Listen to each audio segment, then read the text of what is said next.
Jmenuji se Petr Kašman, jsem s těma společnostmi jako složitější, takže teď jsem zrovna ze společnosti Winstrom. Budeme tady povídat o konkrétní implementaci REST-API, já to ukážu obsah. Když se zeptám, kdo z vás četl ten článek na zdrojáku, jsme se přihlásil, že pár lidí. Když jsme tam vydali ten článek, ono je to takový dost těžký, tak všichni kritizovali, že to je reklama na Winstrom. Takže já se vám předem omlouvám, že zazní to slovo hodněkrát, protože to chceme o konkrétní jedné implementaci, o zkušenostech o tom, jak jsme to implementovali. Pokud se vám to bude zdát, že to slovo jsme použili, že jsme ho použili příliš mockrát, tak se přihlašte a já tomu budu říkat chvíli jinak třeba. Takže k čemu v podstatě? Já bych ani nechtěl dneska moc zabíhat do technických detailů, to znamená, jak to implementovat, jaký framework. Trošičku se zmíním o Jersey, nicméně myslel jsem, že se zmíním víc. Zmíním se hodně málo, na příští týden snad na serveru zdroják.cz vyjde nějaký úvod o tom Jersey a i o tom, jaký máme s tím zkušenosti. Takže zmíním se o tom velmi málo a budu mluvit o tom jenom, jakoby, proč jsme si zvolili tohle, proč jsme si nezvolili něco jiného, jak jsme některé věci implementovali a samozřejmě proč vůbec jsme do něčeho takového šli, jakože jsme implementovali REST-API.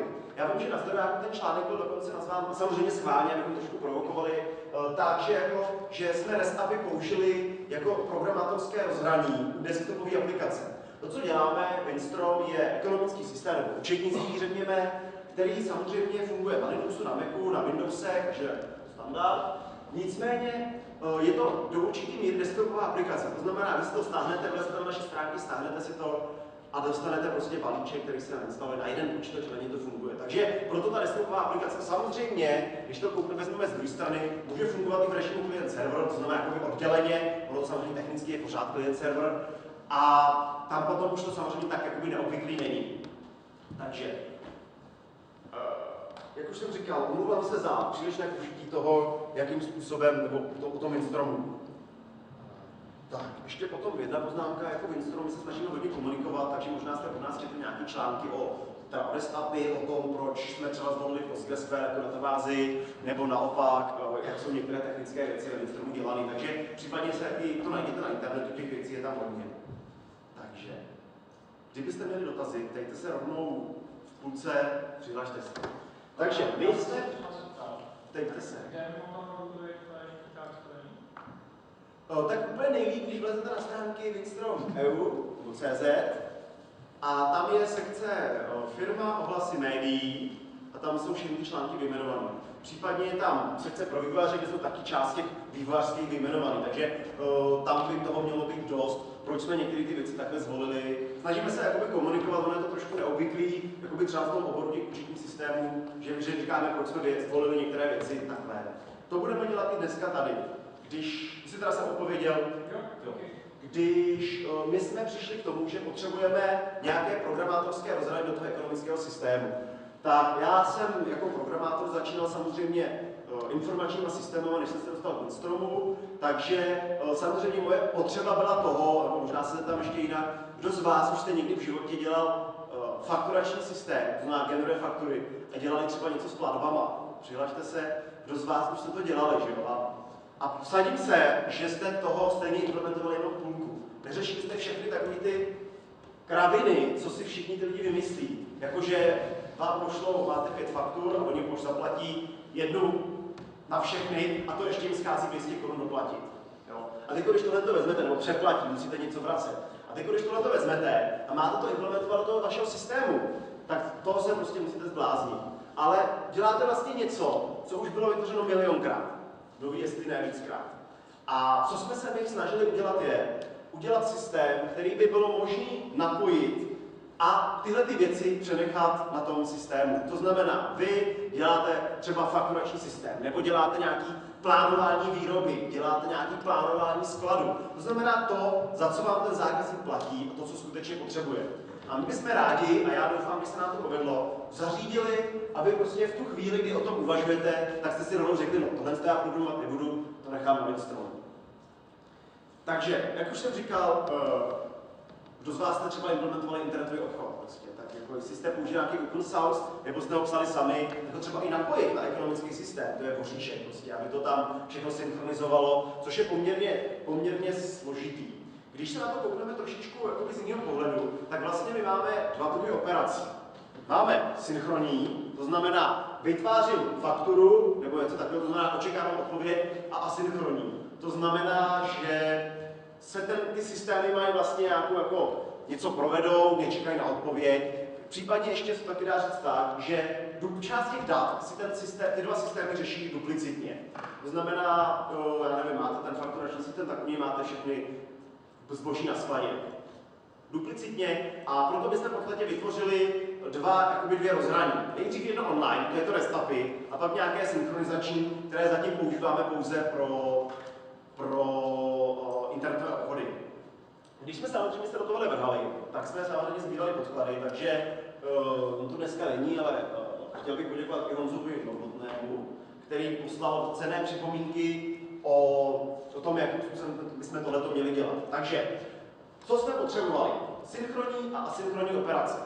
Potřebovali jsme, protože ta problematika je poměrně složitá, tak jsme potřebovali to pro toho uživatele zjednodušit. Nebo pro vývojáře, pardon. Pro vývojáře zjednodušit to, aby nemusel rozumět všem těm věcem okolo, aby věděl jenom to, co potřebuje pro vyřešení toho svého problému. A o zbytek se nemusel starat. No, když to vezmete, tak zaúčtování, já nevím, DPH, no to je samozřejmě, tohle jsou pro mě jako pro neučeného poměrně magické věci. A naším cílem bylo udělat to, abych se já jako vývojář absolutně o to nemusel starat. Chci fakturu, faktura má příjemce, má částku, má věc, za kterou se fakturuje, a datum vystavení. To je jediné, co mě zajímá u faktury. Takže to jsme se pokusili zrealizovat. Když... Ještě tady...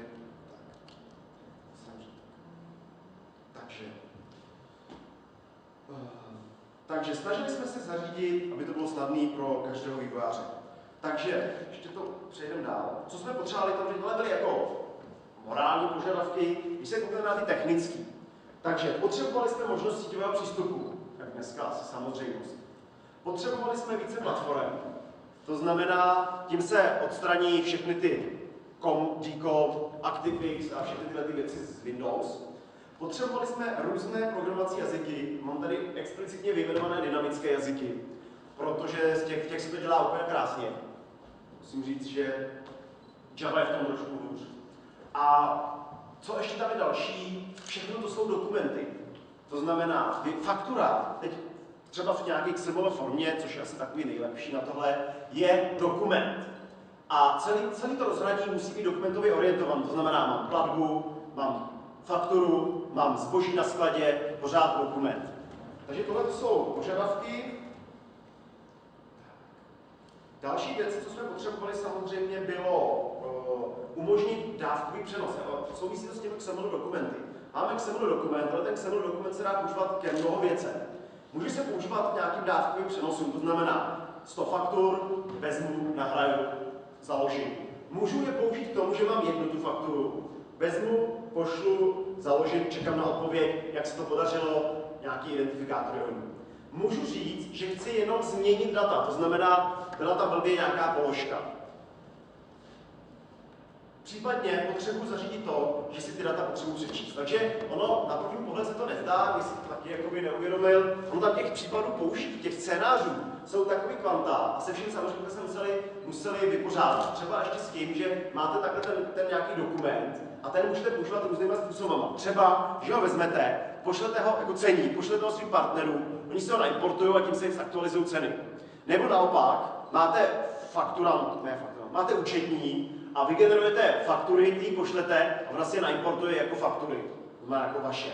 Těch scénářů je poměrně hodně, snažili jsme se jich hodně vyřešit, ne všechno se samozřejmě podařilo. Takže, jaké jsme měli možnosti pro rozhraní? Možná se trošičku opakuju z toho článku, doufám, že řeknu pár věcí, které tam nebyly. Takže samozřejmě říkal jsem COM, DCOM, to jsme použít nemohli, protože to na Linuxu je poměrně problém a ještě z různých jazyků. Další, co je docela hezký řešení u konkurence, je použití z příkazové řádky. Vytvoříte XML, pustíte exe, on to zařídí. Tak, potřebujeme síťový přístup a ta instalace se nám nelíbila. Další samozřejmě možnost, protože ta naše aplikace je napsaná v Javě, což asi jste pozorovali, protože jste používali Jersey, tam by se mohli použít RMI, nicméně zase různé jazyky a to RMI má problém třeba s firewallama.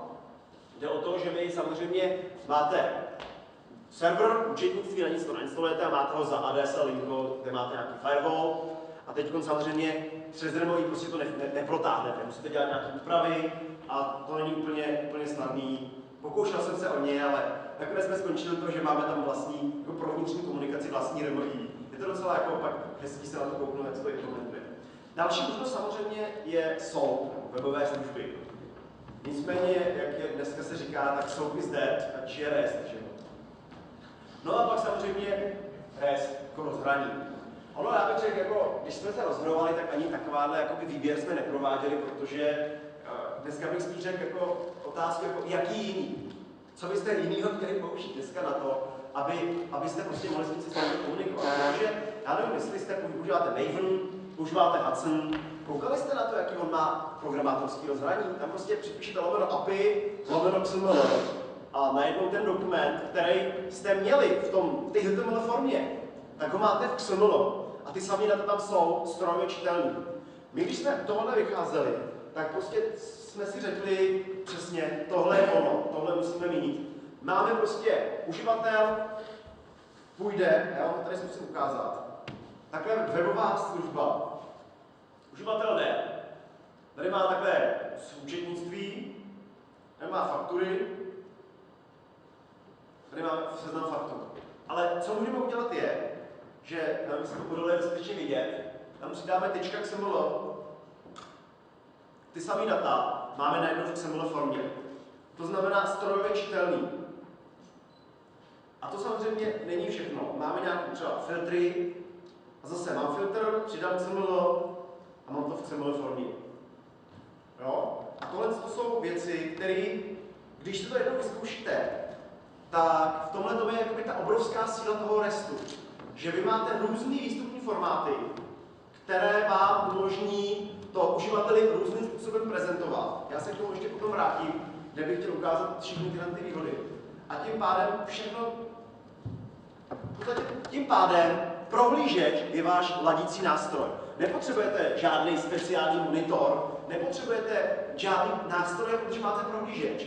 A máte live headers nebo nějaký takovýhle plugin, který vám přesně ukáže tu komunikaci a ta komunikace je neuvěřitelně jednoduchá. Prostě. Pošlu soubor, dostanu soubor, můžete downloadovat formáty. Navíc můžete před to dát proxy, která bude cacheovat nebo zažívat různé věci.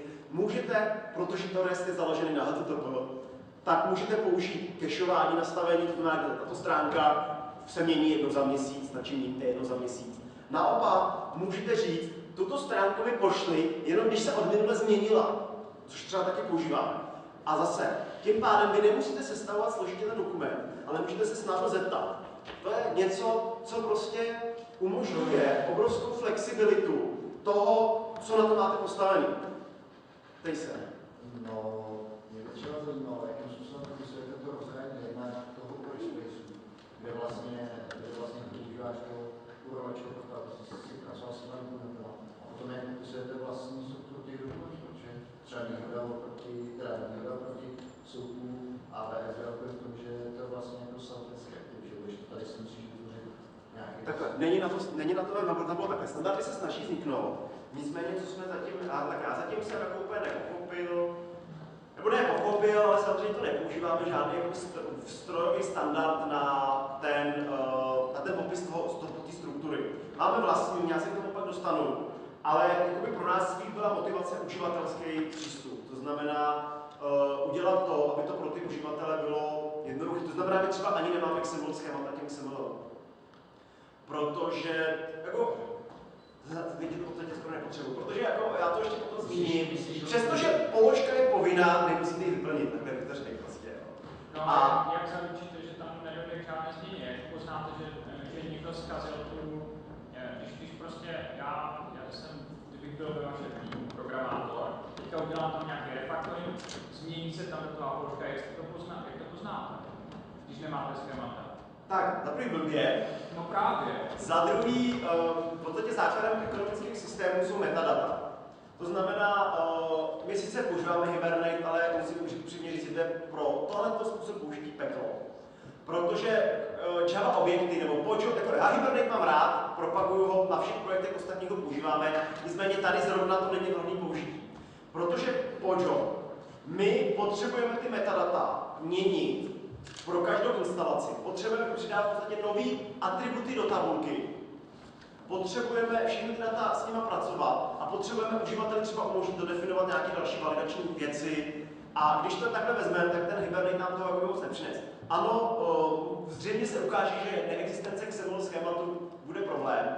Nicméně zatím pro ty způsoby použití, které máme, to moc problém není. Asi je vytvoříme, ale zatím není potom moc poptávka od zákazníků nebo od uživatelů toho rozhraní. Já se k tomu ještě pak dostanu, jak jsem říkal, přestože je položka povinná, nemusíte ji vyplňovat. Když mluvíš o uživatelích, tak mluvíš o Vývojáři samozřejmě. A kolik takových lidí je? Tak zatím to jsou řádové jednotky až desítky. Jako je jich celkem málo, zatím ono jako trošičku, abych ještě řekl z mého pohledu, tohleto rozhraní je hodně, jako i my na začátku jsme nevěděli, co máme v rukách. V jednu chvíli jsem i byl strašně překvapený, co to všechno umožňuje. Protože já mám tady Androida a tam se můžu na to kouknout. To znamená, to samé, co vidím tady, fakturu, můžu kouknout na mobilu odkudkoliv. A ta rychlost té stránky, to je jakoby hodně vysoký. To znamená, pro nás v tuhle chvíli je jakoby důležitější ta jednoduchost toho používání, než dodržování třeba toho XML schématu. Je možné, že za půl roku, za rok to bude mít trošičku jiný. Ale jak má někdo použil, když nezná prostě schématu? Já se k tomu dostanu za chvíli, zná ho. Jo, to možná můžu rovnou, si se k tomu dostali. Tady, jestli já to takhle ukážu na přehled faktur, tady dole je tlačítko dokumentace. Já na něj kliknu, kde, a to je zase výhoda toho RESTu, kde místo XML na konci je .dev. To znamená, tady to říká, co to vlastně dělá.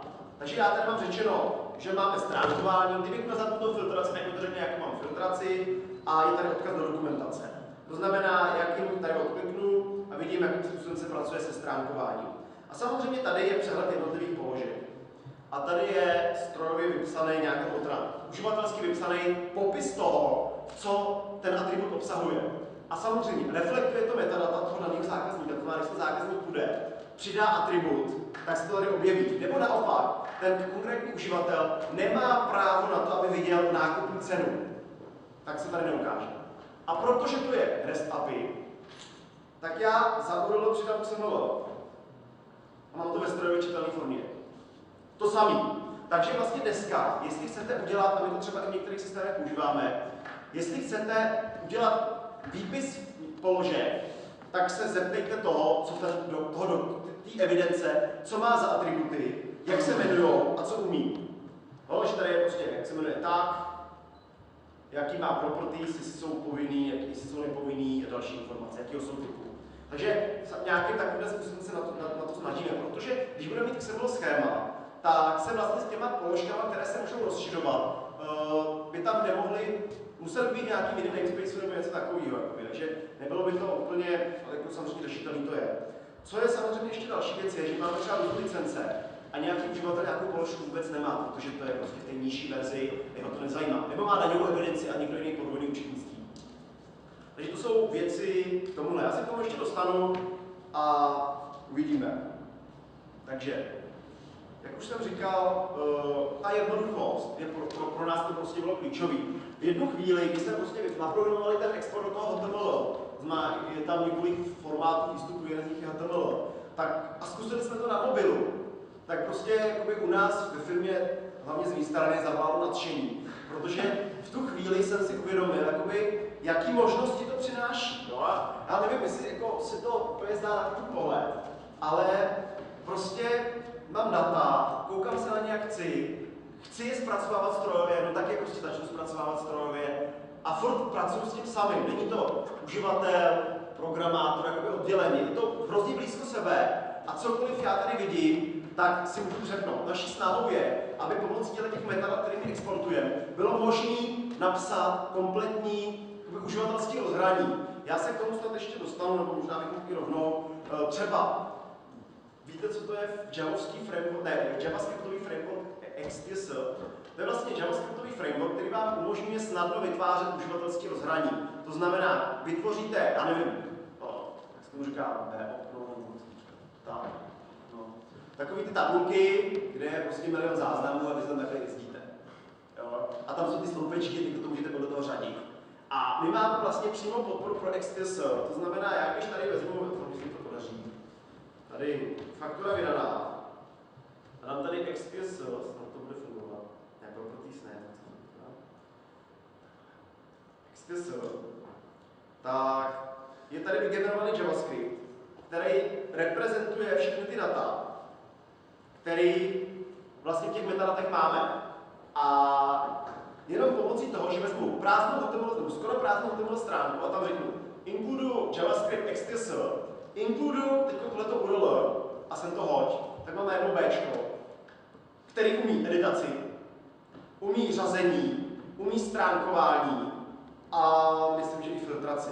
Jo, což najednou vlastně jakoby, je to jenom o tom, jakoby, o těch metadatech, které tady máme a které mi generuje. Jo. Ono to na první pohled nemusí takhle vypadat jakoby, tak úžasně, že stále nejste tak nadšení jako já, ale je to fakt super.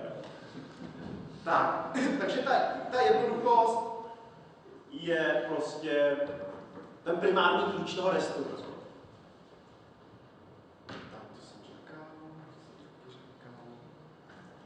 Tak a samozřejmě další věc je, to jsou ty různé programovací jazyky. Já se snad k tomu, jo, tady to ukážu, tady rozvědnu to.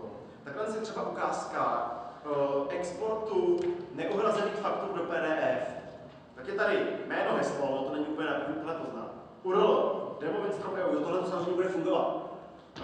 Pak mám C, což je nějaký prefix, jméno firmy, identifikátor. Pak mám faktura vydaná, to znamená evidenci, která mě zajímá. Pak je tady filtr, no to úplně tady ty procenta 20 je mezera, takový věc. To znamená, stav úhrady není uhrazeno. A chci to jako PDF a zapíšeme to do souboru neuhrazené faktury PDF. To znamená, chcete seznam neuhrazených faktur PDF, pusťte si tenhle skript. A na tohle je to jakoby nepřekonatelný, protože tenhle ten skript si já vezmu, každý ho vezme. Každý uživatel je schopný to v podstatě udělat. Když to ještě vezmeme dál, tak PDF, dobře. Tak co třeba e-kalendar? To znamená kalendář a termíny neuhrazených faktur. To znamená, vy máte zaplatit někomu fakturu, no to jakoby, přijde vám faktura za elektřinu, tak si to dáte do toho ekonomického systému a v Google kalendáři si to prostě naimportujete, ale samozřejmě to není import, že? To je prostě online. Vám to refreshuje si a ukazuje vám to, že za ty 3 dny musíte zaplatit tu fakturu za těch 300 000 a se to fakt pěkně nepříjemně blíží. Jo? A tak to je jako začátek, tak máme i kalendar. Tak samozřejmě máte adresář, tak backup, tak to zapíšeme do backup. OK. Nebo máte objednávky a máte RSS čtečku, dneska RSS umí číslat úplně všechno, tak proč byste nemohli vyexportovat objednávky do RSS? Vám zazvoní telefon a vždycky vám řekne, hele, objednávka, bude. To vždycky rád, když přijde objednávka. No, takže jakoby v tomhleto je to najednou strašně jednoduché.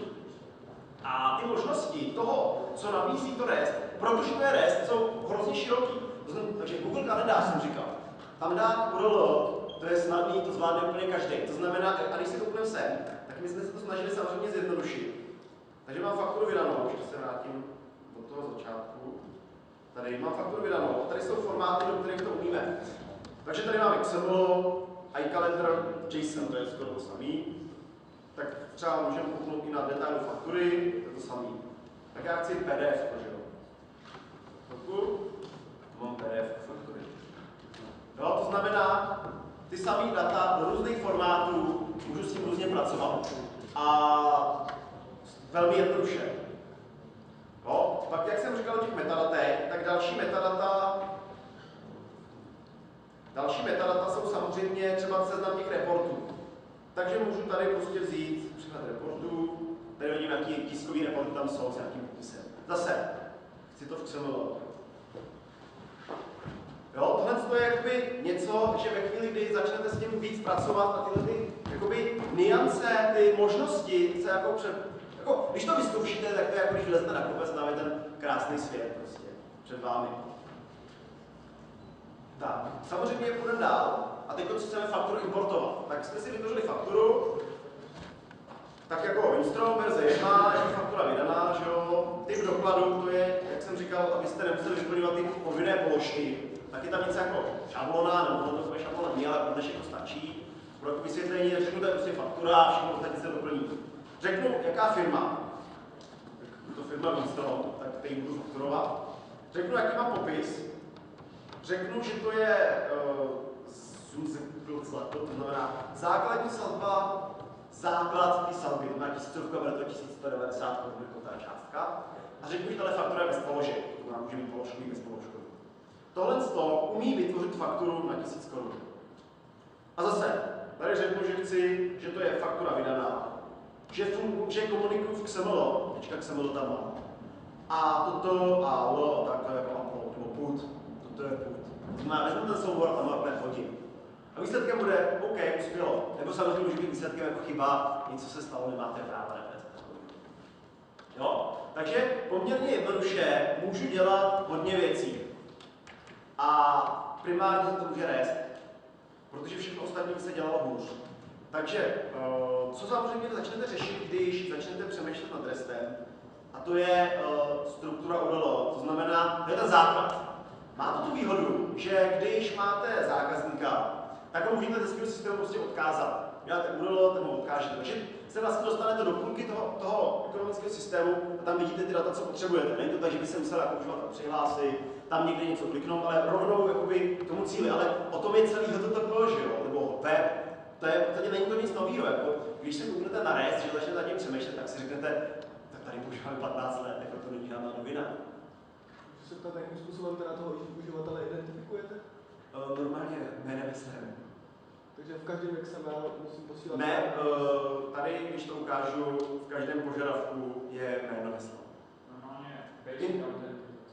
Normálně basic autentifikace. Budeme to měnit, já se ještě vrátím k bezpečnosti potom později, jaký jsou k tomu důvody a tak. No, ale tak jako jméno Winstrom, heslo Winstrom, nám to jako té demo verze, která takhle běží na internetu, přišlo takový jako logický, že by to tak být mohlo, jako, že to snad každý zvládne.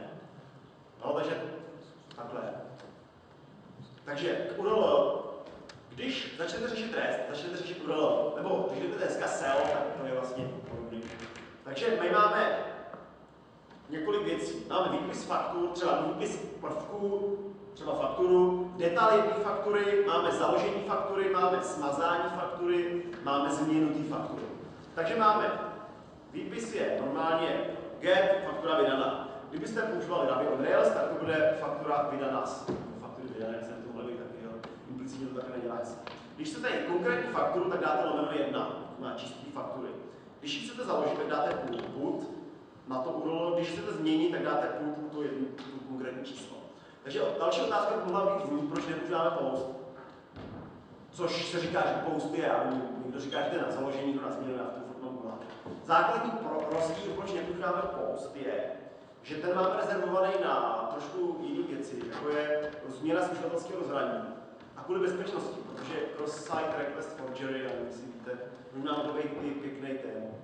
Co je CSRF? Teď nemyslím tu zkrátku, ale co to znamená. Je to teda správná kartička tady. Víte, co je to cross-site request forgery? To je prosím vás otázka na tu knížku, takže kdo chcete knížku, řekněte. To zodpoví, tak tu kartičku dostanete a napíše svůj jméno. Tak dobře, přihlašte se, tak to není na knížku. Kdo z vás dělá webové aplikace? A vy nevíte, co je CSRF? Tak CSS víte, cross-site scripting. Tak já vám myslím, že to je cross-site request forgery. Představte si, že by nejjednodušší případ, tušku, teda přijdu, tady, nejjednodušší případ, a bohužel mrzí mě, že to nefunguje, ale já bych teda to jako nepoužíval. Banka, která má na CAT, třeba účet, zaplať, vazník, kam, tak tady bude můj účet, kolik, tak minimálně 1 000 000 a ještě tam bude takovýto ampersand, submit, true, já nevím, jak se tam můžeme jmenovat. Co to znamená? Kdyby ta banka byla napsaná špatně a já jsem si na vaší, ne na vaší, vy jste přihlášení v bance, vlezete na můj blog a tam je takový malinký obrázek, který má IMG, SRC, tohle z toho, ty vaší bance. Samozřejmě jsem schopný poznat, že tu banku máte kvůli chybě v kaskádových stylech. Já poznám, že jste někdy v té bance byli, no tak vám tam ten obrázek dám, dokonce bych mohl nám schopný poznat, do které banky jste šli. A teď se koukejte, co se stane. Pustí se tenhle ten dotaz. Tady je submit true, to znamená jako ano, opravdu to chci. A vy jste přihlášení k bance. Tak to opravdu fakt pošle peníze.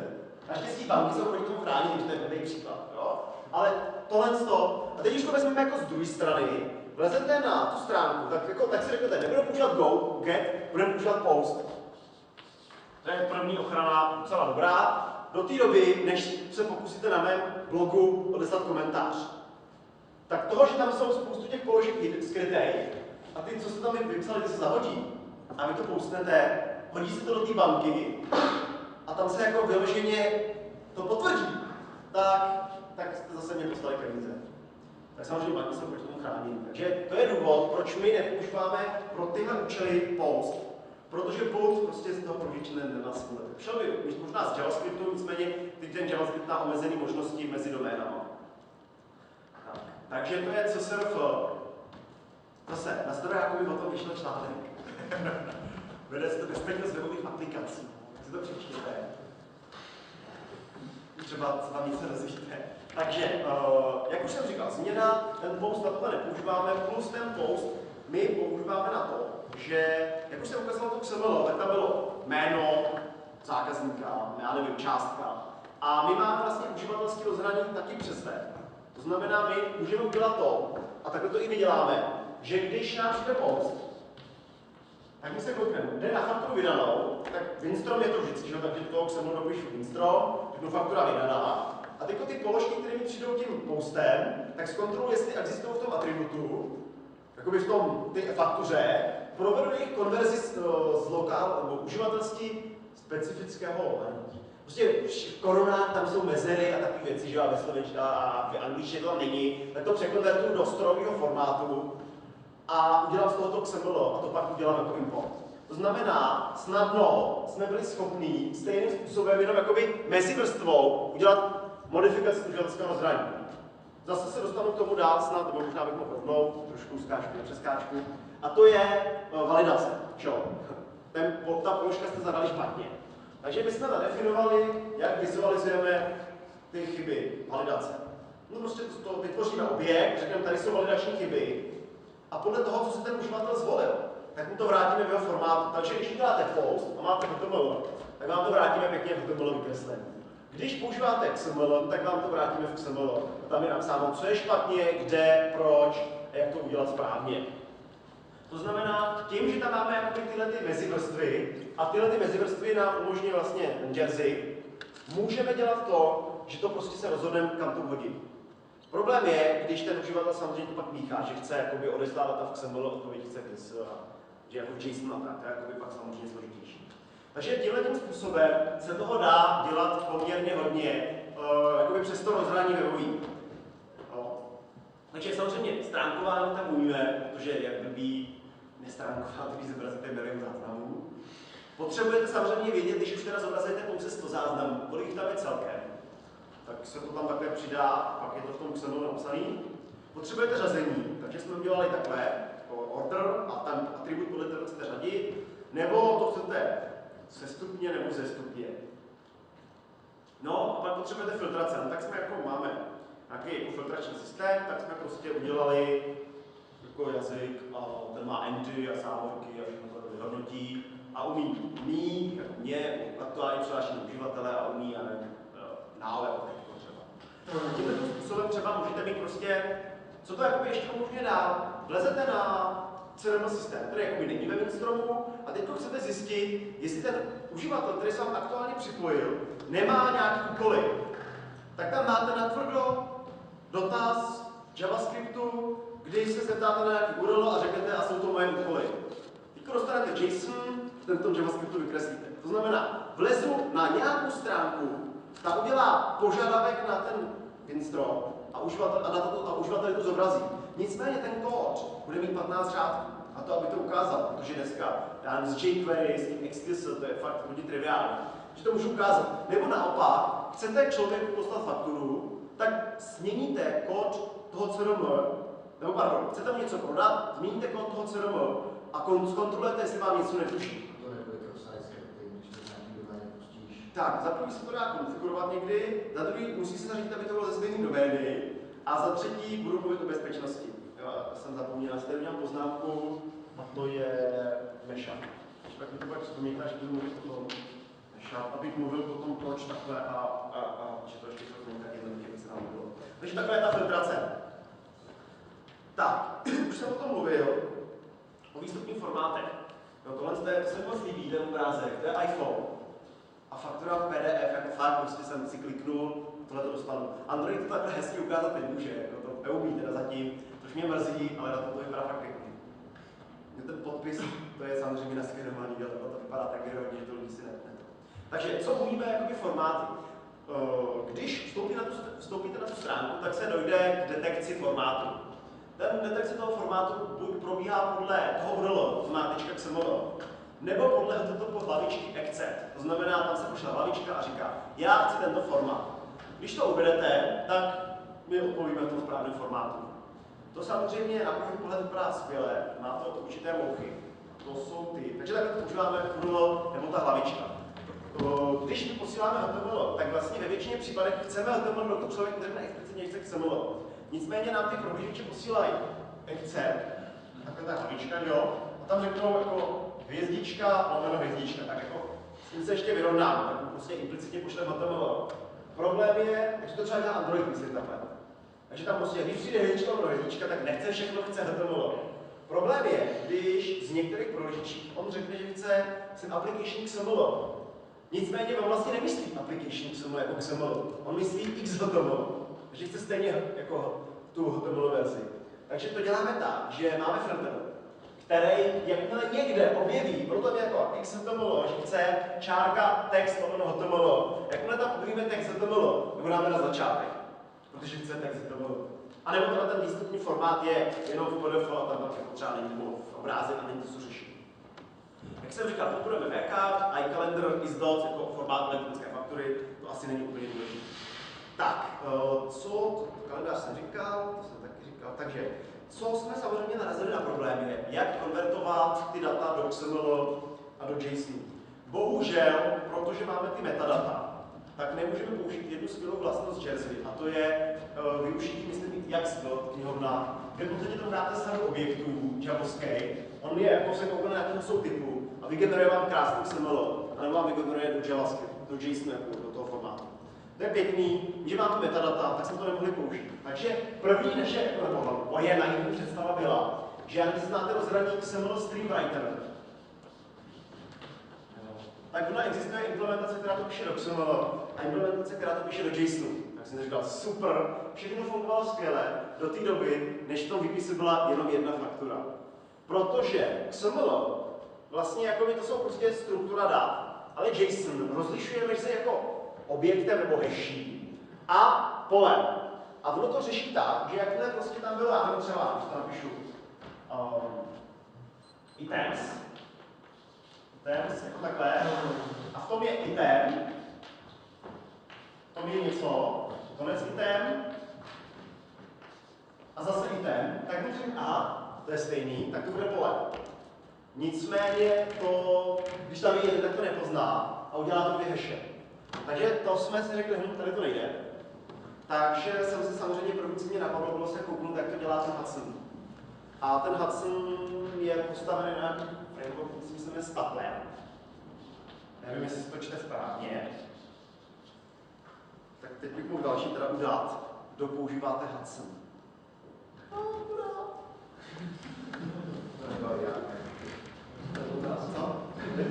Jak se tam má napsat adresa kvůli té knížce, ale asi už se to slyšel. No pak kdyby to mohlo skočit u mě, jo, a to je špatně. Už jsou jenom ty Java Concurrency in Practice. Takže Jestli ještě můžu, tak interně používá přesně to XML Streamwriter APIčko a je tam něco udělaného, že to rozhodnou. Nemůže právě na ten problém, že jsme tam těch informací měli málo. V tom Yaxdl, ten to ví, Yaxdl ví, že to je kolekce a že ji má dát jako pole.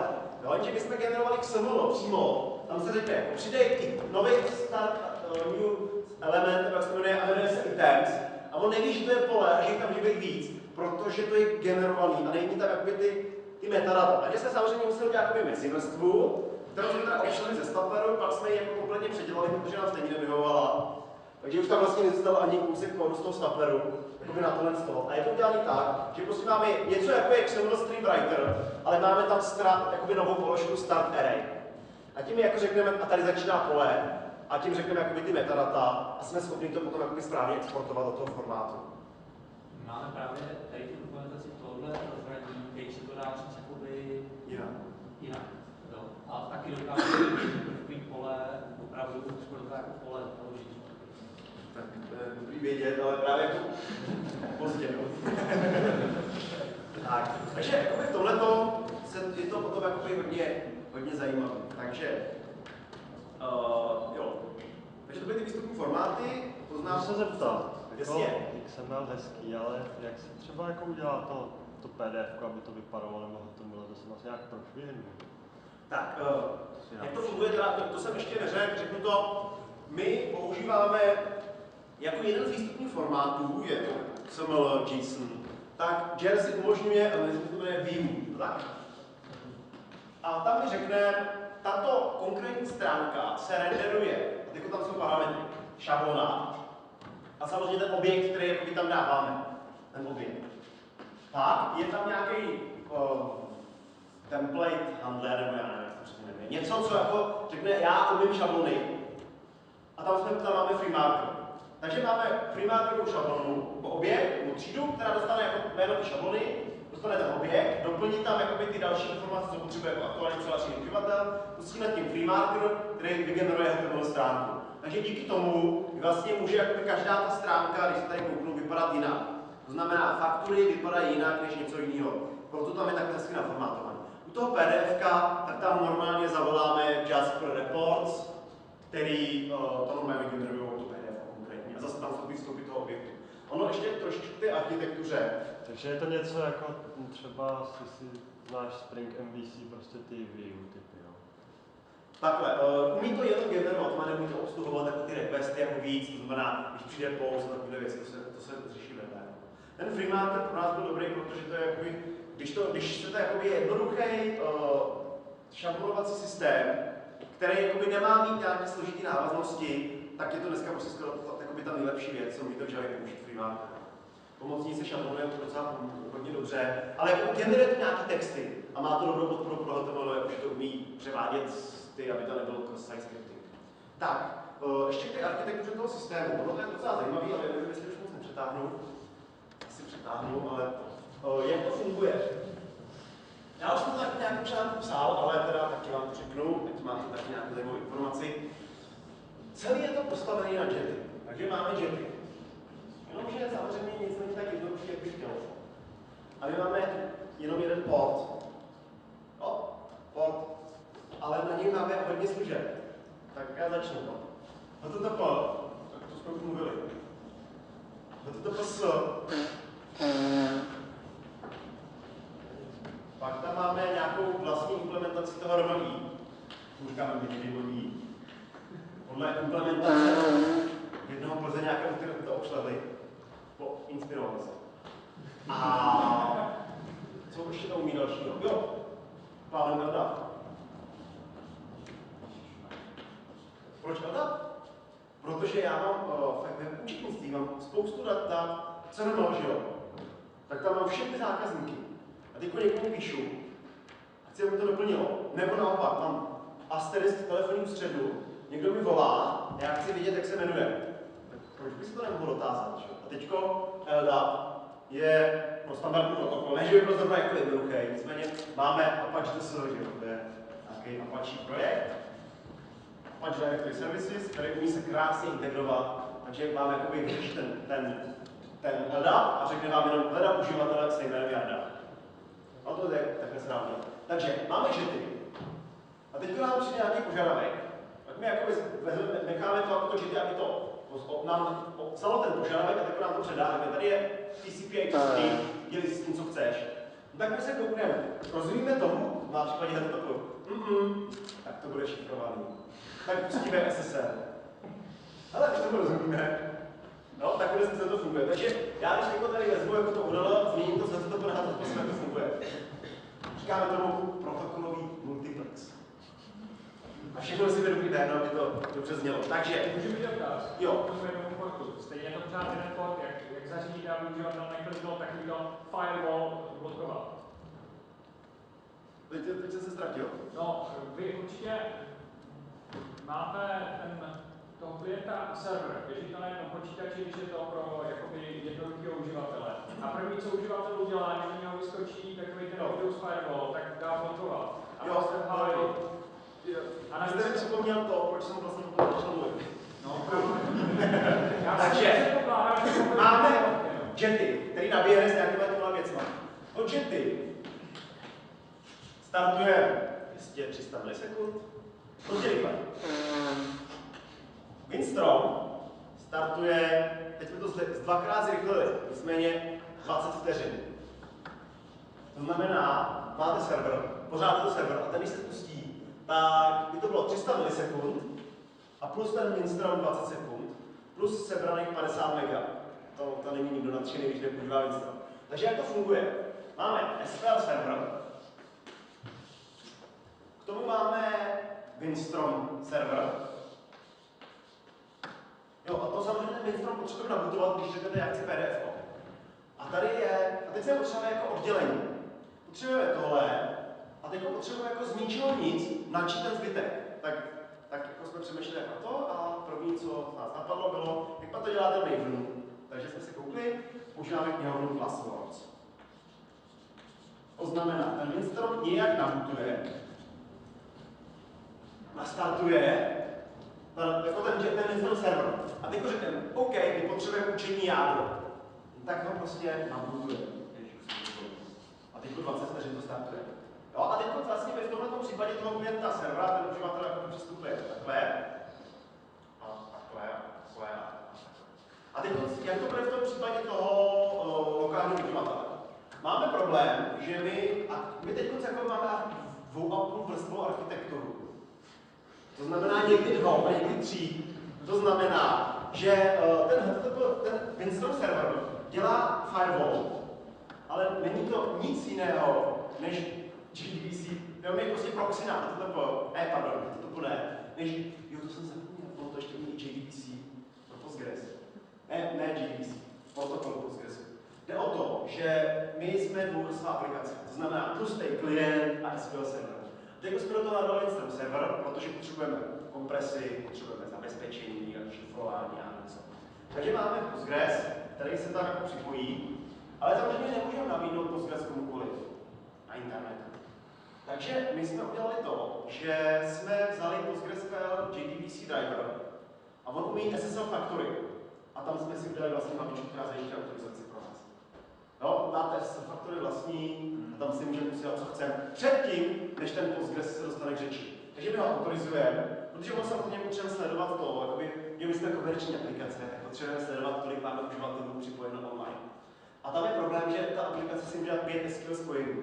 A jak z jednoho počítače, když třeba terminálový server, poznáte, že těch 5 spojení patří k tomuhle, těch 5 spojení tam tomu, a toho třetí už nepřipojíme, protože nemá zaplacenou licenci. No tím, že kromě jména a hesla v tomhle pošleme ještě identifikaci spuštění. Tím pádem my jsme schopni jako poznat, ten samý uživatel. No, takže tímhle způsobem to máme řešit. A samozřejmě teď ve chvíli, kdy já přistupu na ten port, tady jako, tak se musí nabudovat tohleto všichni jádro, kde nastartuje ten Windstrom a ten pak obsluhuje ten zbytek. Nicméně teď jsme narazili na problém, že my potřebujeme jako někdy i v ty účetní věci pustit takhle. Takže teď budeme startovat ten Windstrom jako mnohem častěji. A aby právě ty lokální instalace neměly tento problém a neměly problém s tím, že když mají puštěný jako nainstalovaný Windstrom, tak jim stejně sežere 100 MB. Tak to bude prostě tak, že mám lokální instalaci, my víme, že je to lokální instalace a my ten server nastartujeme v klientovi. A to, že to není TCP/IP stream, to je vlastně úplně jednoduché. Takže takovýmhle způsobem to chceme řešit. V tuhle chvíli to tak ještě neřešíme, budeme řešit a problém s tím nemáme, protože ten uživatel, jakmile se to odmítne, tak se tam nepřipojí a příště to neodmítne. Takže to je odpověď na tu otázku. No tam je ten problém, že oni se už jako příště už se na to nebude ptát. To jsme řešili my právě tady s tím. Tak jsme na to nenarazili. Se na jednom počítači já to řeknu ještě z jiné strany.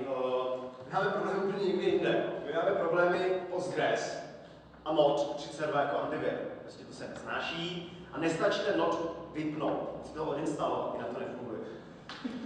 Ale je vážně, že dokonce u jednoho zákazníka, když odmítal odinstalovat Node, odolával, tak jsme skončili tak, že jsme tam nainstalovali VMware, do ní Linux a v ní běží Winstrom. A to znamená počítači. Ne, já jsem tam ještě problém jiný. Jakmile začal s Winstromem komunikovat, tak se tomu počítači odpojila síťovka. Že nefungovala vůbec. A jdem dál, ať vás tady trošku dlouho. Takže, co jsme potřebovali, stejně přetáhnu. Takže, identifikace objektů. Už jste tam viděli to lomeno 1, to znamená taková fakt doklad číslo 1. To je nějaký identifikátor vnitřní, databázový, který přidělil Winstrom. Nicméně, už jsem říkal, vy chcete odkaz na toho zákazníka. Winstrom má jedničku, takže byste museli udělat dotaz, nebo byste si museli hlídat mapování. To znamená, tento zákazník má u nás číslo 100, ale Winstromu jedničku, tak to uděláme takhle. Tak jsme nad tím přemýšleli a přišli jsme na to, že vlastně to můžeme udělat různými způsoby. Že místo jedničky napíšu VAT ID, jako ditch, anglicky žádný cool, a tam napíšu prostě CZ a takovýhle, já nevím co. A my vlastně ten Winstrom ví, hele, to je VAT ID, no a tomu já rozumím, udělá se ten dotaz, zjistíte, má číslo 1. A teď jsou dvě možnosti, že vrátí ten objekt, to znamená, vím, kdo co to je a vrátím ho, ale tam je problém s duplicitním obsahem. To znamená, ty samý data mají různá URL, no a to samozřejmě není úplně dobrý. Tak jsme to udělali tak, že ho prostě přesměrujeme. HTTP location 301, 300, no, to znamená, ho přesměrujeme na tu jedničku. Takže vy to tam nemusíte řešit a máte EAN, tak to je další. Jak už jsem říkal, co když nemáme něco jako ditch? Tak jsme vymysleli, tak budeme mít externí IDčka. Co to znamená? Každý systém má nějaký ID. Když ten objekt dostáváme z toho externího systému, tak tak víme, to je ten objekt, který já chci, tady ho máš. Tak my víme, jaký ho má ten zdrojový systém, to IDčko. Tak proč by ho nemohl mít jako i ten Winstrom motor? Takže máme podporu externí ID. Jenomže ty externí ID nejsou unikátní. 5 systémů tam může mít externí ID a všechny mají číslo 1, takže je potřeba rozlišovat. Takže jsme udělali, že místo takhle udělám lomeno, XID, dvojtečka, teď dám prefix, tak tomu řekneme e-shop. A teď dám dvojtečka a identifikátor v tom e-shopu. Takže vlastně mapování mezi tím externím systémem a Winstromem má Winstrom v sobě. Co to ještě tohle znamená? Tady to takhle zní hezky, že tam jsou nějaké jako URL. No tak nepotřebuju. Ale představte si, když děláte fakturu a říkám, tak já chci fakturu a chci ji na nějaký adresář. Ale ten adresář mám jako tady a teď jsem ho naimportoval a potřebuji to propojit. Takže máme vlastně jakoby tu možnost tohle použít nejenom v URL, ale i v tom XML. To znamená, já to můžu takhle provázat. Jo? A můžu k tomu zvolit prostě EAN, itch, ditch, Winstromí kód, což je nějaký takový jako mají ty pokladnický ten kód, tak to naťukají ten název, tak my to máme taky, že jo? Ale je to něco, co ten pro uživatele ještě pochopitelný, takže firma, nebo A001 nebo něco takového. Jo? Takže takovým způsobem jsme udělali tu identifikaci těch objektů. To znamená, vy když máte ten externí systém, tak to s Winstromem strašně snadno propojíte, protože prostě vás nezajímá, jak to říká Winstrom. Vy víte, že to je externí systém, to víte, a číslo 1, tak s tím pracujte. Případně samozřejmě lze u existujícího záznamu jako tam to IDčko doplnit, což by měl být snad další slide. Super, takže přesměrování jsem říkal, to jsem taky říkal, takže můžeme dělat. Když by byl dotaz, pojďte se. A jak měl skoro pak říkat další otázky. Takže, jo, tady už to jsme viděli, tak to tady nemusím ukázat. Takže aktualizace a validace, já bych se to trošku zmínil. Potřebujete vložit záznam a potřebujete říct, jestli byl dobře, nebo takhle. Když je špatně, tak potřebujete říct, jako, že byl špatně. Vy teď si představte, že vy necháváte uživatele vyplnit ten formulář, z metadaten jste si přečetli, že tam je nějaké položky, jakého jsou typu, a teď potřebujete zjistit, je ten formulář dobře nebo je špatně. Tak jsme vymysleli, tak uděláme režim try. Prostě to tam hodíte jako kdybyste to chtěli založit, jenom přidáte otazník driver se rovná true. A Winstrom vám řekne, OK, všechno bylo v pořádku, ale samozřejmě jsem nic neuložil. Nebo vám řekne, tady jsou ty chyby a vy to můžete uživateli vizualizovat. A tohle můžete udělat klidně 10krát za vteřinu, když chcete. Otázka. Data validace je třeba na unikátnost objektu, je to jak do databáze? Ano, hlídá to business log. Takhle, nejde to do databáze.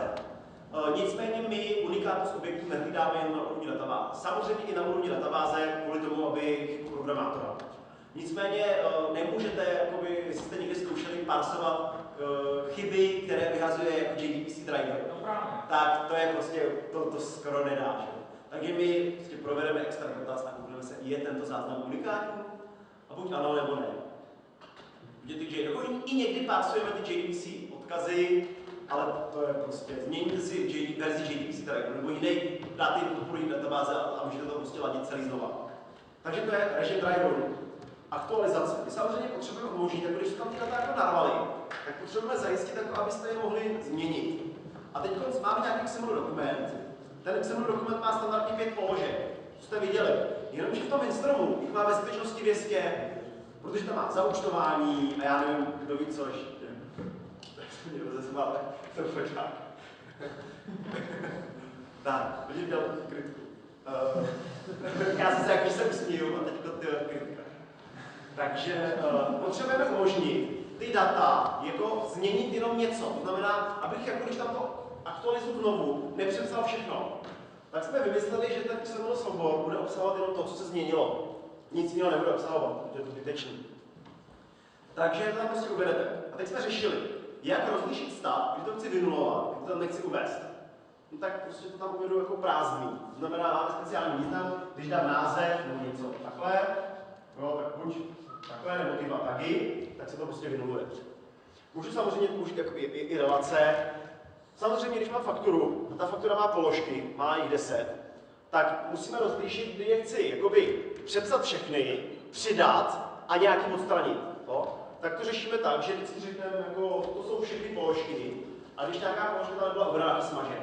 Jenže my nemůžeme smazat všechny a pak je tam znovu založit, protože mezi těma položkama jsou vazby někam dál. To znamená, vy jste před měsícem něco prodali na skladě. Tam se dělá FIFO vazba, FIFO, což je jako provázání těch dokladů. To znamená, tam je fyzická vazba mezi tou příjemkou, nebo tím, co jste prodali jako výdejkou, a tím, kde se to dostalo jako vám na sklad. A to může být prostě 2 měsíce starý. A když jste to smazali, tak se vám to celé musí sesypat. Protože to už jste prodali i další potom, jako by následující. Takže tam je to takový jako komplikovanější, že to nemůžeme všechno smazat a proto jenom aktualizujeme. Takže tímhle způsobem jsme vyřešili tu modifikaci, to měnění. To znamená, můžete jít, všechno změnit. Plánujeme v budoucnu dělat i podporu, co tomu říká, optimistického verzování, co mít Bernie, to byste jako řekli, tady to měním, a oni ti řekne, to už se od minule změnilo, někdo tam jako do toho šáhnu, tak jo, tak já to uživateli dám jako vyřešit ty kolize. Co potřebujeme samozřejmě dál, jak už jsem říkal, je, tohle je vlastně ten typický příklad, jenom 2 systémy, duplicitní data a jak potřebuji synchronizovat. Čiže teď máme nějakou technologii synchronizační, říkáme to Winstrom Sync, zatím je to prostě jako tupá synchronizace, tady se něco změnilo, já to přijmu. V budoucnu by to mělo být schopný řešit kolize, to znamená, tady se změnily no, tyhle atributy, tady se změnily tyhle atributy, tak já to zmenšuju. Ale to zatím ještě neřeší, protože to už je zase nad rámec. Tak.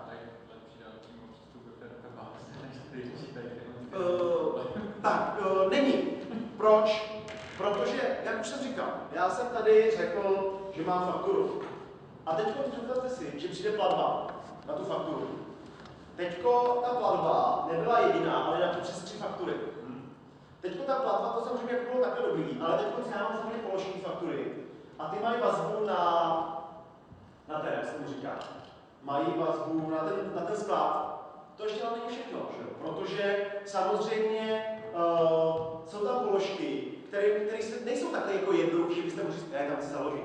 Protože tam je nějaká logika. To třeba, já nevím, typický příklad. Fakturujete do Česka, tak tam je nějaký DPH. Fakturujete do Evropské unie a tam to DPH se zaúčtová jinak. A teď, když bychom tohle řekli, jako ano, můžeme dát přístup do databáze, ale teď všechny systémy, které přistupují do toho Winstromu, místo aby řekli, jako já tady přikládám fakturu a tam má klidně 5 položek a je jedno, jak se zaúčtuje. Prostě business logiku by to přeskočilo. Přesně. A tohle my jsme to zkusili jednou, sami. No to je takový oprus, prostě to přeskakovat, jako. To je lepší se jich oběsit, jo. Ten kolega to naštěstí neudělal, co to dělal teda, ale jako nezávidím mu to a prostě dělat to samé po druhý. Jo. A teď ale co přistupují práva prostě, jako, co kontroly, validaci a tak, jako, tím prostě je to problém. Nicméně, jako, dobře, tak jsme měli aktualizaci, no, ale to je poměrně jednoduchý, tahle aktualizace, o čem se tady bavíme. A můžete snadno to se jakoby přes tím aplikačním serverem pracovat, je to prostě strašně jednoduchý, přes to REST. Proto jsme to takhle zvolili a rozhodně to zatím nelituje. Tak, já už vím, že jsem před tak určitě půl hodiny. Takže, aha. Jo, to bude dál. Takže, další problém RESTu, který tady trošku zazněl, je, já to říkám zvyklosti v RESTu, nicméně to je prostě o té specifikaci toho dotazu. To znamená, tady takhle přehodím, abych tady měl jako přeházení, tady to. Tak, jak jsem říkal, máme podporu XPSL. A XPSL řeší řazení nějakým způsobem, že dá order by, a pak dá, myslím, des, rovná se true, nebo něco takového. Tak jako se stupně ze stupně. My to děláme nějak. Když se kouknete na Ruby, tak to URL má faktury vydané pro výpis a faktura vydaná lomeno 1 jako pro detail. To znamená zase URL 2.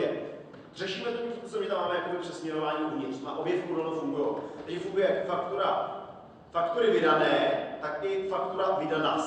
Aby to jako ten uživatel, ten programátor v tom Ruby on Rails nemusel přečišťovat. Takže to funguje. Ale potom další věc je třeba filtrace. My děláme to v tom hezkým těma závorkama součást odolo. Ruby on Rails to dělá tak, že dá prostě otazník, název, rovná se ABC. Jo? Takže tam jsou takovéhle zvyklosti. Tohle to všechno se dá řešit. Na vstupu my to poznáme, super, zarovnáme, podporujeme všechny ty varianty, obsloužíme je. Problém je na výstupu. Takže jsme nad tím přemýšleli a udělali jsme model rovná se Ruby. Takže řeknete, já jsem z Ruby on Rails. A my pak děláme ten výstup tak, jak má být. Protože jde o to, že když máte výstup, tak on očekává, že tam bude faktury vydané. Když ale máte, a bude jich tam jakoby víc, má tam je vnější element, který je tu skupinu a uvnitř ty jednotlivé prvky. Těch faktur, nebo ty jednotlivé faktury. Jakmile máte detail, už ten vnější obalovač neočekává. Jo? To znamená, že se to tam prostě chová jinak a museli jsme to řešit takovým způsobem. Tak, jo, text má taky nějaký, automatická dokumentace. To už jsem říkal, že v podstatě součástí toho systému je automatická dokumentace, která všechno to jakoby říká tomu uživateli. Takže my máme prostě na webu, máme nějakou jakoby dokumentaci pro vývojáře, kde je popisujeme to XML a tam máme odkaz jako položky a to odkazuje na tu demo instalaci, kde prostě ty položky jsou vypsané. To je, bych řekl, jakoby ta největší síla toho, jakoby, co tady je. A to je, že vlastně my jsme jakoby můžeme snadno ukazovat ty metadata těm uživatelů a součástí toho samého rozhraní, kterému přistupuje uživatel, ke kterému přistupuje programátor, může být i vlastně tahle dokumentace. Takže zase můžu tady ukázat, jak jsem říkal, nějakou tu DevDocs, nebo jak to říkáme. Tam je prostě vývojářská dokumentace a tady je prostě zase nějaká šablona, nějaký texty a tady je vlastně všechno to, co jsem vám vyříkal, jako by popsaný. Jo, odkazy, aby prostě ten vývojář to měl jednoduchý. Takže, tak.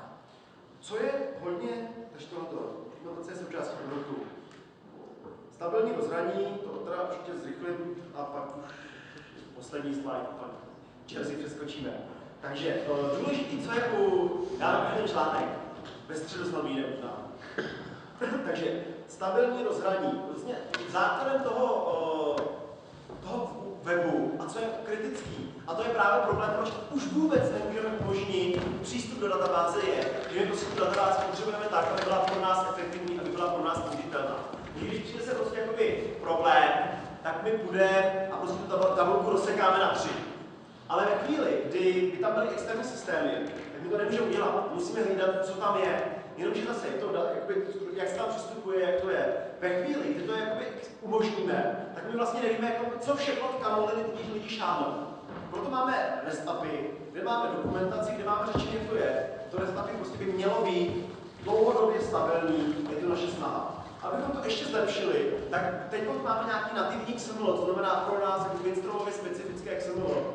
budeme podporovat budoucnost UBL, což je nějaký mezinárodní standard pro jakoby, tyhle ty dokumenty. To znamená, teoreticky byste měli být schopný jako s Winstromem komunikovat přímo pomocí něj. To znamená, místo XML Winstromu tam pošlete prostě standardní fakturu is.doc, nebo ten UBL jako takový. Ale jestli jste někdy viděli ten UBL, tak ono to zrovna není moc jako jednoduchý, to takový docela složitý. Takže tak. Bezpečnost. To jsem o tom mluvil a zase ještě tomu. Takže cross-site request for user jsme si řekli. Tam se to dá řešit snadno, aby ten post nešel. Protože budete očekávat, že součástí toho postu přijde nějaký identifikátor, který byl jednorázový. Tím pádem vy, když vám nepřijde a uživatel by takhle odeslal ty data z toho z jiné stránky, jako z toho jiného serveru, tak ho neví, ta aplikace, ten identifikátor, takže tam, když postnete ty data, tak poznáte, že to je špatně a že to můžete znovu opakovat. Nebo teda uživatel vynávat, jako že to je špatně. Takže to je docela snadný. Autorizaci aktuálně řešíme normálně v Basice. Problém tam máme z některých, třeba z Androida, kde se nedá nějakým způsobem, a to je asi vedlejší, to si nechci říkat, v čem je ale primární problém je, že, jak jsem mluvil o tom Google kalendář, já jsem říkal, je to jednoduchý, bohužel takhle jednoduchý není, protože představte si, co můžete udělat. Vy můžete, naštěstí to Google kalendář neumí, vy můžete říct to URL s těma fakturama, tak to vzít a dát si to do Google kalendáře. Ale co jste udělali? Vy jste Google kalendáři dali kompletní přístup do vašeho účetnictví. A když se takhle začnete přemýšlet, tak si řeknete, počkejte, už jsem někde slyšel tohle. Jak se ta aplikace jmenuje? Facebook? Twitter? Ta to taky řeší. A jak to řeší? Přes OAuth. Takže doufáme, že jednou Google... Takže teď jde o to, že vlastně řešením je, aby aplikace řekla, já bych chtěla přístup do Winstromu, že já třeba tam to URL. A teď ten uživatel řekne, ano, já ti dávám přístup do Winstromu, ale jenom na tohle URL. Takže nějak jako jednoduše, to je jako budoucnost, ne aktuální stav. Jenom na tohle URL a ten uživatel, a ten externí systém, protože OAuth je standard, bude schopný znovu jakoby si žádat. Ale nebude mít přístup kamkoliv, bude mít na výpis těch faktur a jenom ty splatnosti. No a nebude prostě mít přístup všude. Takže autorizaci prostě nemáte řešenou pořádně. Autorizaci k různým zdrojům samozřejmě. Zatím ji řešíme dvěma způsoby. To znamená, buď ten uživatel teda dá to jméno heslo, což je neřešení. No ale to není autorizace, to je autentizace, jo, ale autorizace prostě... Takhle řešíme, samozřejmě autorizace uživatele do systému řešíme. To znamená, on má přístup, když nastane tomuto uživateli, že vidí pouze tuto fakturu, tak ji vidí a nevidí nic jiného. Takže to řešíme. Nicméně to neřešíme jakoby vůči dalšímu systému, aby uživatel řekl, tento systém sice přistupuje pode mnou, ale jenom sem a někam jinam. Jo? No, tak uděláte nového uživatele, ne? Můžete udělat nového uživatele, ale tím zase můžete, má jenom počtení, má přístup do výpisu faktur. Ale nemůžete říct, má přístup jenom do splatnosti faktur. I když možná by to taky šlo jako vyřešit. Ale teď jde o to Google kalendář neumí jméno heslo, takže to je nepříjemný do tohle. Takže plánujeme to takhle přidat. Ještě co je řešením je udělat nějaký jakoby proxy, třeba PHP, který dělá ten dotaz, autorizuje se a jediný, co dělá ten dotaz. To znamená, musíte jít a někdo na nějakém serveru si jakoby zprovoznit extra službu. Chtěli bychom, aby Winstrom to řešil v budoucnu. Teď je tady něco v Jersey, to takhle jako přeskáčem. Takže, co říct si závěrem? Asi je to snad všechno. Ještě tady projdu papíry. Snad se vám nevykecal moc díru do hlavy. REST, já musím říct, že máme implementovaný REST asi půl roku. Máme jakoby první implementace tohoto systému a rozhodně v tuhle chvíli toho, že jsme šli tohle cestou, nelitujeme. Protože to přineslo jakoby další možnosti, které nás ani nenapadly předtím. Prostě, protože jsme si řekli, jako, proč bychom měli exportovat jakoby kalendář do VK, stejně většina lidí to nepoužije, nebo do toho kalendáře prostě. Ale ve chvíli, kdy to můžu takhle dát jako někam, do nějakého systému a ten to zobrazí, tak najednou si řeknu, jo, proto, to je dobrý. A tohle jsme si jakoby při té implementaci řekli hodněkrát. Takže co je vlastně jakoby další budoucnost? Zřejmě ta implementace OAuth, implementace, aby to rozhraní, programátorský umí zápis, uživatelský jenom čtení. Takže chceme, aby mělo i uživatelský zápis. To znamená, vlezu na ten web, změním název, dám uložit. A protože samozřejmě účetnictví jako takový je poměrně hodně komplikovaný, tak jsme si řekli, no, tak to budeme mít jenom něco, budeme používat mobilní přístup. Takže my budeme mít možnost, a můžu vám to tady i ukázat, se koupnout na mobilu někde, dneska ty Edge je docela levný, že jo, ty různý datové tarify. Je to i docela rychlý a tam prostě přijdu a teď se tam naklikám jako tu fakturu a řeknu OK. A vás to bude stát 5000, souhlasíte OK a už to skladní a posílají. No takže takovým způsobem chceme to udělat. A díky tomu, že jsme se vydali pro REST, cestou RESTu, že jsme se vydali těm, co tam umíme, tak ta implementace je poměrně jednoduchá. A funguje to vlastně. Nevím asi, co dál dodat. Takže na blogsoftware.cz, asi kdo ještě pracují v té samé firmě, tak můžete najít tyhle ty slidy. Na tom zdrojáku, to, co vám jsem tady říkal o tom RESTu jako takový, měl by tam být i článek o tom Jersey, aby jsme ho jakoby nezamluvili. Bohužel na to nebyl čas, což jsem očekával, protože jsem tomu moc jako nevěnoval ani čas. A doufám, že teda až příště budete navrhovat nějaký další nový systém a zazní slovo faktura nebo platby, si řeknete, ne, Winstrom. Ještě poznámka mimo. Díky RESTu a samozřejmě dalším věcem, vlastně, ale zatím je to tajný, až 23. října, to co mi říká, tak se Winstrom stal IT produkt roku od Computer Worldu v kategorii informační systémy. Takže i tam to ocenili. Takže takhle, ještě potom jedna informace, Winstrom, protože jsme pro Linux a pro Mac, tak je to docela problém, takže nám lidi navrhovali, že se má jmenovat Linstrom a Macstrom. Takže jmenuje se to Winstrom a ještě vám řeknu takovou historku, jak se to vzniklo. Máme ten pán, takhle jak sedí v tom zelený košili, tak to je vlastně zakladatel společnosti před 18 lety. A to ještě jako 20. listopadu 89 roku, je to 20. listopad? 20. 14 dní. Dával výpověď, že bude podnikat. To znamená 8 dní po sametové revoluci, to ještě ani nevěděli, že nezastřelí všechny. Tak dal výpověď a to byla půl roku, že bude podnikat. A začal s PC stromem. A strom je tam proto, ne Storm, teda anglicky, protože mu říkali Martine, ty stromy veliký. Je to taková jako historka úsměvná zatím proč Winstrom. Ale protože to cítíme jako handicap, protože lidi si myslí, že to je pro Windows, tak se od 1. listopadu to bude přejmenovávat a bude se to jmenovat FlexiBee. To je jako také správně, no ale vidíte, jak se to bude. Takže bude to prostě trošku jiný jméno. Budeme tomu říkat dál Winstrom FlexiBee a uvidíme. Myslím, jak to vyvolalo, to je takže děkuji, že jste přišli na mou přednášku. Doufám, že jste se nenudili. Prosím? Mešák. Jo, ten mešák. No to jsem začal říkat asi, protože jsem mluvil o tom autu a tak. A to asi všechno. To jsem asi řekl nakonec. To je dobrý. Já bych se přiznal, já jsem tu přednášku dost podcenil. Že jsem měl dost mizernou přípravu. Nicméně jsem to dost zakecal, takže se to snad moc nemá jo, já ho nevím. Tak v tom případě mám dotaz, jde. No, takže jaký? To je jedno, ale odpověď je Winstrom. Správně! Já jsem říkal, jako to Java API pro ten REST se teda jmenuje Jersey. Ne. Jersey je implement referenční ať můžu JAX-AS. Jo. Takže Java Concurrency Practice.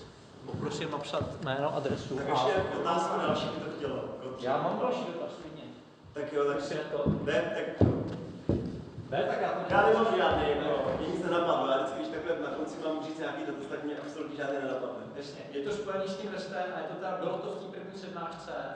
Jabo se pokouší o takovou iniciativu, kdo si to teda Fielding strhá, už teda řeknu, snad to už je pryč.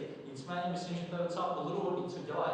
Snaží se nějakým způsobem dát dohromady ty různý šablony, paterny ohledně RESTu a nějak tomu říkají. Ví někdo, jak se to jmenuje? Jo.